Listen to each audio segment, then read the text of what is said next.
Abang sa Kasimelin nandito, si Lani nandito, Pauline, at Lori, and family, si Karn andito, Ditzy andito. Maraming mga kaibigan na siguro sawang-sawa ng pakinggan yung aking kwento. Pero anyway, marami naman yung, I think I'm meeting for the first time. Yung 1% ako noong October 2015. Pero before the 1%, I was nowhere. And I was nothing. Pag sinabi kong nothing, pero parating binabalik tanaw yung naging buhay. I think you have heard the story over and over again that I was born and raised in Naga. Doon ako nag-aral. I attended Santa Isabel. It's the only Catholic all-girls school in Naga. Doon ako nag-grade school, doon ako nag-high school. So nag-college ako sa UP.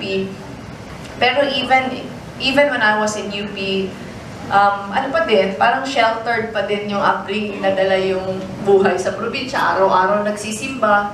Nagre-remind yung nanay ko araw-araw, nagsimba ka na ba?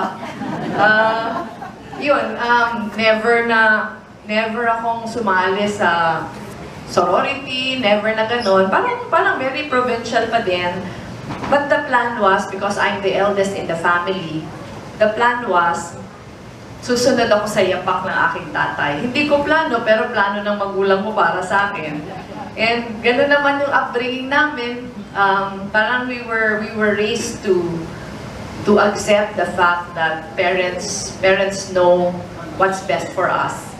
So my dad has been a long-time lawyer and judge in the province. So I was sort of expected to follow his footsteps. So yun, I took up economics in college with the expectation that I will go straight to law school.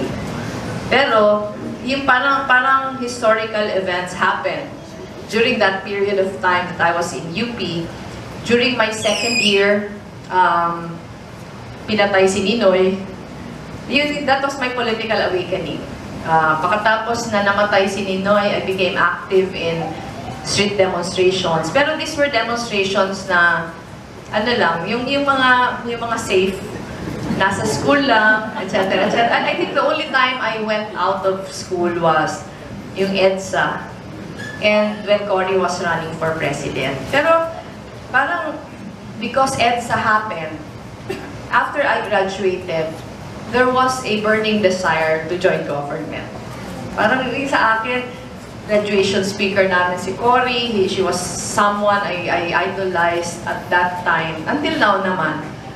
Pero I asked permission from my dad. Pwede bang hindi muna ako... In CLC Alive, in serving our country. This is something from CLC itself, our products, and there's prayer for you there that you can use that would guide you in your office, and a prayer card for you as well.